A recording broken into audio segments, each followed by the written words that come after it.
Okay, so I'm recording now. So I'm just gonna go right ahead. Michal, member of Knesset, thank you. Actually, let me just make a pause here so that I don't get any background noise.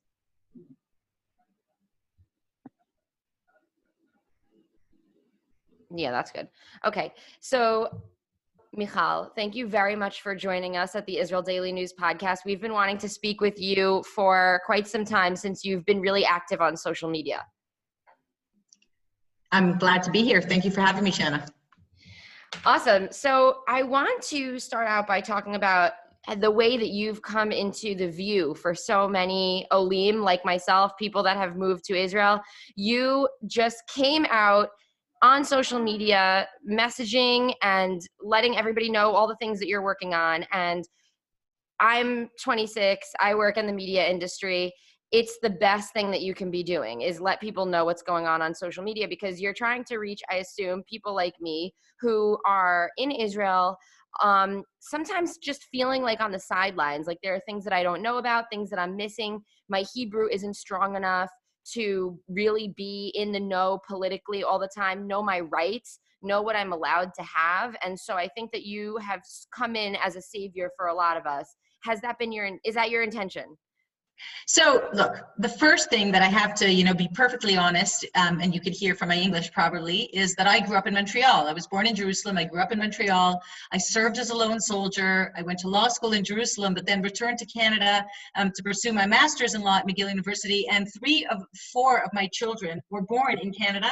And I emigrated again with 4 very Canadian children 10 years ago.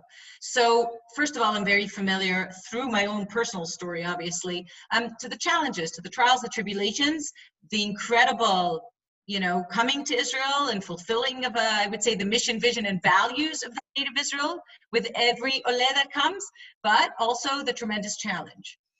I want to answer in a bit more of a sophisticated way, though, and say this. I think that beyond all that, beyond the personal story, of course, comes my professional experience, my research, and understanding of international processes as they intersect with Israel's challenges, and also the challenges that ail Israeli society internally, as somebody who's lived here for a long time and served in the army and is really very deeply inculcated in Israeli society. And I think that not only sometimes am I a voice for people who are a little lost, as you said, like yourself, and maybe don't know exactly what's going on, but I also want to call out to you and say, we have a tremendous responsibility, a tremendous impact that we can be making on the state of Israel in what's challenging it most, whether it's internal resiliency or our relationship with our sisters and brothers in diaspora, or Israel standing in the international arena. And if I had to say what are the 3 things that brought me into Knesset, it's those 3 things, and the acknowledgement that our voices need to be sounded, that we need to lean in. We need to sit around the decision-making table. We need to continue making an impact, not only in sectors of business and philanthropy and startups and, and education and medicine and everything else. And there are 250,000 Olim, English-speaking Olim, and it doesn't matter if they're new or old Olim. And by the way, I also count second generation as people that we should be looking at in terms of our understanding. I know it's my children's understanding as well of what it means that the state of Israel is Jewish and democratic. For example, how those 2 coexist in harmony, sometimes in disharmony, but we can make it work.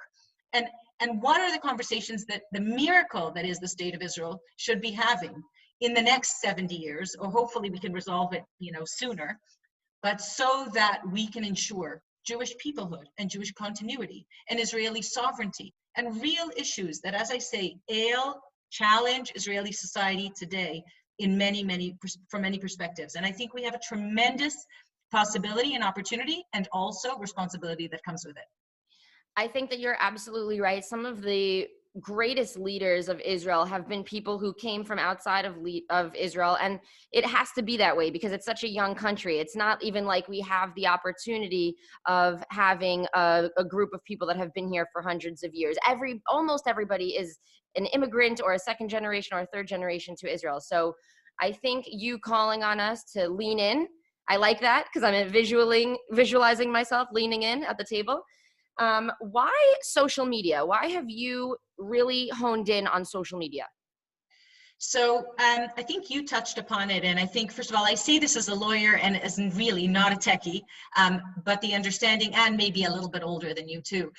Not that necessarily it has to do with it, but I don't feel like I'm as well versed as, let's say, my children in digital platforms. But I do recognize that all it is another platform with which we have to be very, very comfortable and understand the use of social media to convey messages, and also to undermine many things that I believe that, for example, as an international lawyer, I won't, or I'll just, instead of talking theoretically, I'll give examples. As an international lawyer, as a human rights activist, I can say that when we look at digital platforms and the way that they make human rights accessible or international law accessible, there's of course no nuance, right? There's no, in a Twitter, there's no room for nuance, right? It's very, very binary, it's very polarized.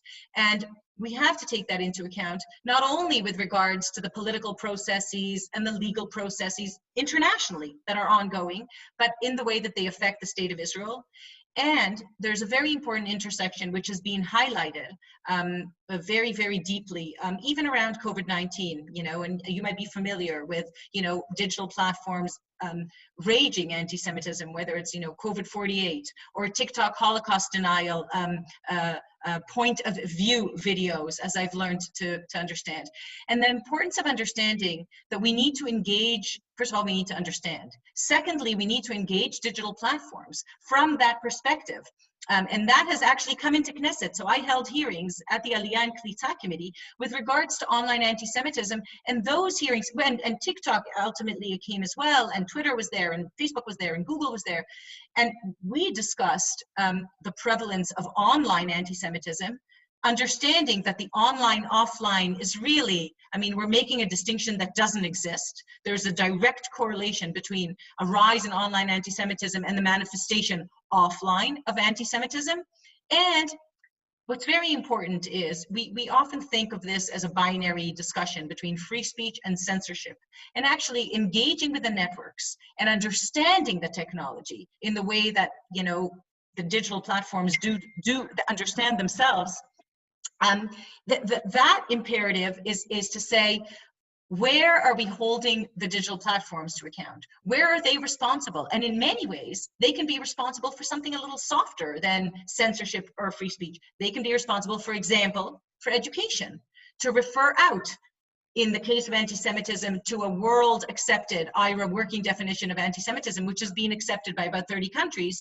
And if they're willing to engage on that and amend their policies accordingly, well, then, we have something going. Also, it's just where people are at the end of the day. So, as you said, it's where everybody is. It's where everybody is, and I think it's been very wise of you to publish these videos that you've been making with English subtitles. And when you do make videos or show something of you working in Hebrew, that you always have the English subtitles. Now, it's not to say that I think Olim should not be working on learning Hebrew, but in the meantime, while they're working on learning Hebrew, let's make things accessible for people so that they can, in those first 2 years or in those first 5 years, still be a part of the conversation, instead of saying, I'm going to wait to be a part of the conversation when I'm good enough in my Hebrew, when I'm comfortable enough. Thank you for saying that, Jana, because it's very important that we understand, in terms of inclusion, that in order to make something available, it's only a benefit. I don't see it as a detraction. Having another language, and it's not just language, it's culture and it's nuance, and it's the ability to look at Israel from the outside in, even when you're living here. So my making those messages accessible is also a way for me to engage with whoever it is that's seeing them. And I'll tell you something else. That engagement has led me to become aware of the voice that I represent in Knesset. Be it, for example, Olim that give birth in the state of Israel and are here all alone. And COVID-19 is not a 3-month thing, and it's not a 6-month thing, and it's, taking a lot longer than we thought. And so grandparents of new Olim that came to this country, and their children had babies that weren't able to visit, that's thanks to online engagement. Not because I, couldn't have thought of it myself, but because that awareness came to me through this kind of an engagement, through making myself accessible to what I see as representational politics that, I represent. I represent Olim. I represent Olim, by the way, not only English speakers, and I really, in terms of my commitment to all Olim, and I think at every committee that I speak about Aliyah, I speak about the State of Israel's responsibility to what I call hishtalvut, to integration. And in order to integrate, things have to be accessible. As you said, the messaging has to be accessible. You have to feel welcome to engage in order to engage. Right, absolutely. Do you speak French? I do. Okay, amazing. So you're multilingual. Now, you spoke about not as well as English. Not as well as, okay, but you can get the message. I can. So, you mentioned multiple immigrations. I want to ask you, this is something I've been covering at the Israel Daily News podcast. I've been covering Sudanese refugees in Israel.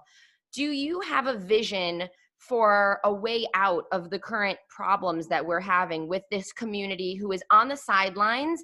And it's a double-edged sword, because on the one hand, they are not necessarily welcomed in Israeli society. On the other hand, when you don't welcome someone to your society, you're inviting them to engage in activities that might not be the best, push them into working for people who might not be offering them the best human rights or giving them the money that they deserve because they don't have a way to raise a hand in a court. So do you have any kind of vision for the future of how the country's going to get out of this?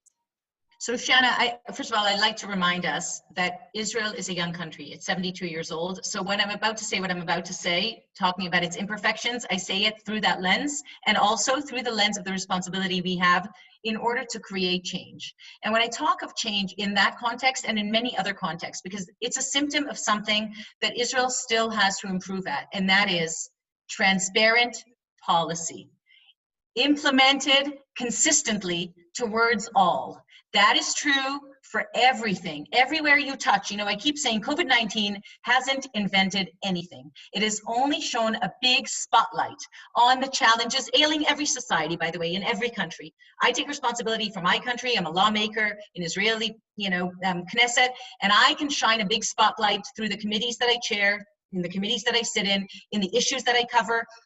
In the topic that you've just raised, it's the perfect example of the imperative for clear policy that is transparently accessible to the public, that is then applied equally to all. And I'll say, Canada has an immigration policy. You can't just go live in Canada because you want to, or work in Canada because you want to. That is legitimate. Democracies have policies, immigration policies, that they have to uphold consistently towards all. The State of Israel, the only Jewish state in the world, based on fundamental values, the foundational values of the Declaration of Independence, is the Jewish and democratic state. By the way, the word equality appears about 30 times. Civic equality, equality to all minorities, equality to every citizen in the state of Israel appears about 30 times in the Declaration of Independence. It's very important to note that. And alongside that, Israel is the ancestral homeland of an indigenous people exiled for thousands of years, returning to its home. Now, here we are, a sovereign country for only 72 years. And now I would say the following. The founding fathers, based on the values in the Declaration of Independence, founded the physical infrastructure. When I say lean in, I mean all of us. It is our turn to create the second tier. And in many ways, and actually one of the reasons that I submitted, one of the first bills that I submitted in this Knesset is the Basic Law Declaration of Independence. Because in many ways, it answers all of the issues we've covered until now, and maybe others that will come up soon, whether it's the imperative to acknowledge the resiliency, the importance of the internal resiliency of Israeli society internally, Jews, Arabs, no matter where we came from, Olim, and so forth. That's the internal resiliency. That's right there in the Declaration of Independence. Whether it's Israel diaspora relations with communities around the world, That's the Declaration of Independence. And whether it's the challenges we face in the international arena that are very, very important that we understand that there is a war waged against the state of Israel in the international arena, utilizing, legal tools, it's a war on public opinion, of course, and the Declaration of Independence that claims or reclaims or renews the covenant around a very basic principle. It sounds obvious. The state of Israel, as a Jewish and democratic state, actually disables the questioning of the legitimacy of the state of Israel to exist as Jewish and democratic. Not just Israel is democratic and not just Israel is Jewish. Israel was found to be Jewish and democratic. So actually sort of cementing and anchoring those foundational values and you probably know we don't have a constitution. We're sort of in a process of adopting basic laws that will be, compiled into a constitution. The first law that needs to be included in that constitution, in my view, is Basic Law, Declaration of Independence.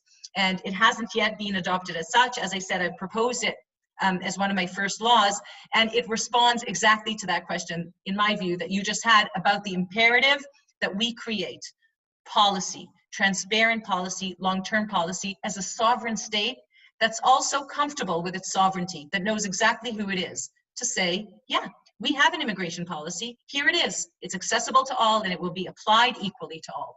So you believe that with more definition, this problem will be able to be solved? Not only will it be able, first of all, it's our responsibility that we address it.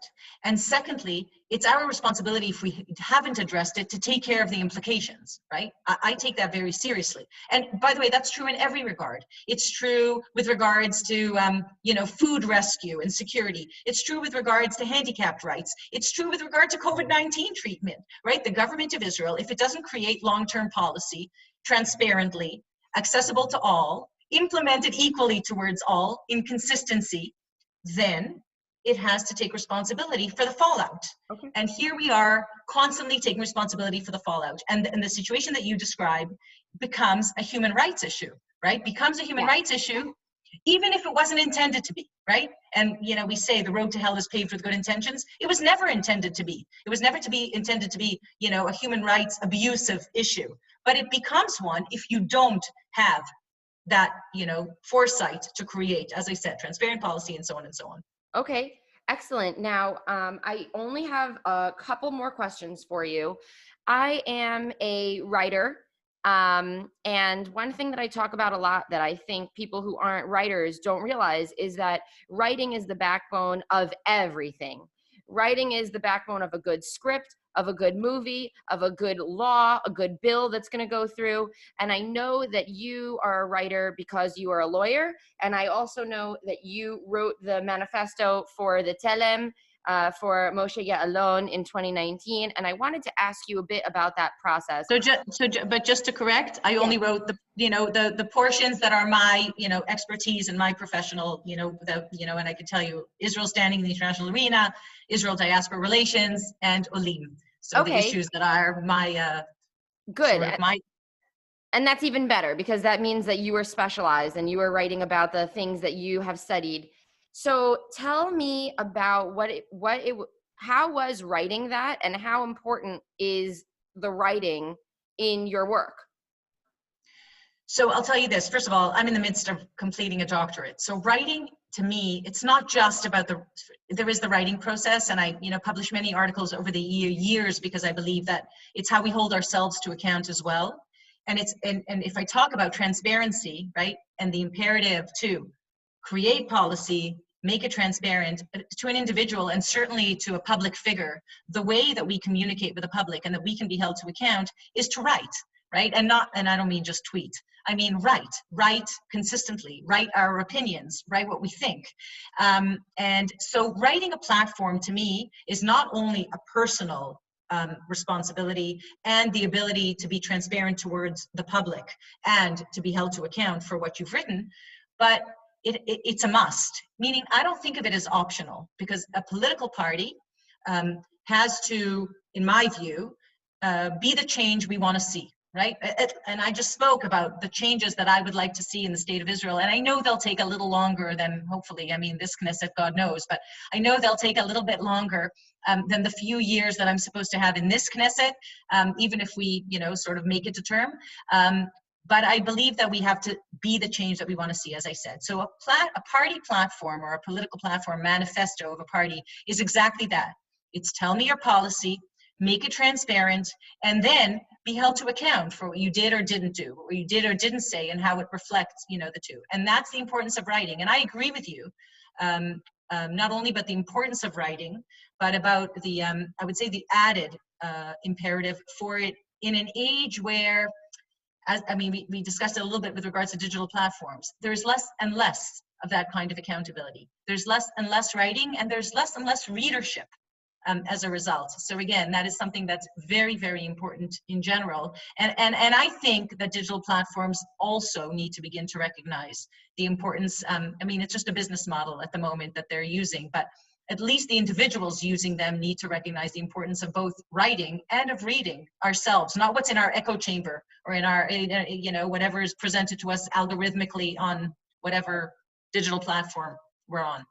Amazing. So finally, this is a little bit of about you and what's going on. It's a two-part.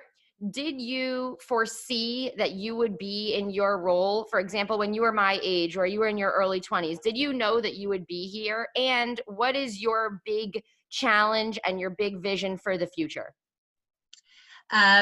Did I know? Look, I like to think, I don't know if you've seen Steve Jobs' Yale address. No. I recommend it. I made my children watch it. I recommend it. He already knows that he's dying, basically, and he gives this very important address. And he, to answer your question, the statement he makes is that you can connect the dots only retrospectively. You understand why you did what you did. He refers to a calligraphy course that he took, which is why we have fonts on our computer today. You understand why you did what you did, and you're able to connect what you did only when you look back. And so when I look back, there are many things, including serving as a lone soldier, including studying law, including clerking in the Supreme Court, including working in the Ministry of Justice, including emigrating back to Canada and writing a master's thesis about power imbalance and alternative dispute resolution, including pursuing a doctorate that is researching free speech on university campuses. And all of it comes together, and I guess through writing and research, but all of it comes together, of course, with professional additional pieces, legal pieces that I've done, and I'll bring them up in terms of my hopes for the future, with regards to the use and implementation of that knowledge, of those skills, of that understanding, in this case, in international law. For example, for the last 4 years, and maybe if I had to put my finger on one thing that made it clear to me beyond internal resiliency, beyond Israel-diaspora relations, is the case and cause of 2 Israeli deceased soldiers, 2 Israeli civilians, Hadar Golden and Aron Shaul, 2 deceased soldiers, Avera Mengistu and Isham Sayed, as you can tell from the names, ranging from a very wide spectrum of Israeli society, and their legal case and cause, because they have been held by Hamas, a genocidal terror organization, for over 6 years in Gaza in blatant standing violation of international law and human rights, in blatant standing violation of an internationally brokered humanitarian ceasefire that an hour after was brokered was violated when Hadar Golden was killed and abducted. And in that sense, if I had to say one thing, and it's a long way, but if I had to say one thing that is my objective, because it's where everything ties together, it's for the state of Israel to be able to rise from the docket of the accused, to affirm international law, which it considers, which it places, which it views itself as completely committed to, and not only to affirm international law, but to rise from the docket of the accused and utilize the language of rights, the lingua franca spoken by the rest of the world, our friends and our foes alike, speak the language of rights. And when trustees of international law and human rights, all countries that I engage with, parliamentarians from around the world, but also academicians from around the world, when we enable the double standards and the delegitimization against the state of Israel, I don't mean criticism. The IRA working definition of anti-Semitism is a very important tool. It's very important that we understand it and that we apply it and that we expect others to apply it, especially countries who have adopted it, about 30 countries around the world. And it includes what I call the 3Ds, the demonization, double standards, and delegitimization of the state of Israel, knowing that the only way to ensure that international law, that human rights, that the trustees of human rights, their institutions, be it the UN, be it the ICC, are actually fulfilling their mandate, the only way to do that is to expose double standards and address them. So long as anybody enables them and we don't call out enabling them, then de facto, we are encouraging a continued culture of impunity, which holds hostage alongside, in our case, alongside Oroncha Olivera Mengistu, Hisham Asayed, and Hadar Golden. It holds hostage 2 million Gazan civilians. It holds hostage when we don't hold Iran to account for human rights violations, for the way that women are treated, and the calls for genocide against the state of Israel is actually, according to Twitter policy, considered saber-rattling. That I learned at a committee hearing I held in the Knesset. When we enable that, then we enable the terror regime of Iran to hold the Iranian people hostage. When we don't hold them to account, and when we don't ask our friends around the world, European countries, other countries, that we are not only in diplomatic relations with, but as a parliamentarian, I'll tell you, we have interparliamentary communications with, when we don't call them to task about enabling incitement and hate in Palestinian textbooks, which they fund, then we are not exposing that they are enabling that continued culture of impunity and violating the rights of those children, according to the UN Declaration for the Rights of Children. So that is, I would say, my task. That is my goal. But beyond that, on an everyday basis, and I'll tell you where I get the most, I'd say, moments of gratitude for my work ever since I entered this, what I consider really a mission. Every time that I am thanked by an Ole, by an Ola, that I know I have touched a life, then I know I make a difference. I know that if a grandparent was able to come into the country, this is where I get emotional, and tell me that she would have swam across the ocean if I didn't make that possible, then I've done something good. And I know that when I enable parents to see their children who are lone soldiers or national, not Shirut, serving national service, then I've done something really worthwhile. And when I enable these voices to really be heard around the table of every committee that I sit in, including, by the way, through a very clear demand for a clear policy, a long-term policy that's, in this case, for example, allows all first or immediate family, first-degree family members to come visit Olim, because we recognize that Olim are here alone. And acknowledging that means that we need to create a policy. And meanwhile, I have to sort of just accept the extension of the criteria to lone soldiers and Nocherut and people who've had babies. And then, Olim soon to happen, Olim who've been here for 4 years, who will be able to receive immediate family. But I will keep plowing at it until there's a comprehensive policy for all Olim, just like, for example, I just had a conversation with Canada's Minister of Immigration. There's a policy. There's a policy that enables first-degree family members to enter Canada to visit, acknowledging that here we are in a long-term challenge, and we can't prevent people from seeing their loved ones for such a lengthy period of time, so we have to create a holistic policy. Thank you very much for sharing all of your true thoughts, what you really think, what you're really working on, and for putting it in writing concretely, not just an idea or not just something that all the Olim are feeling frustrated about, but actually making change.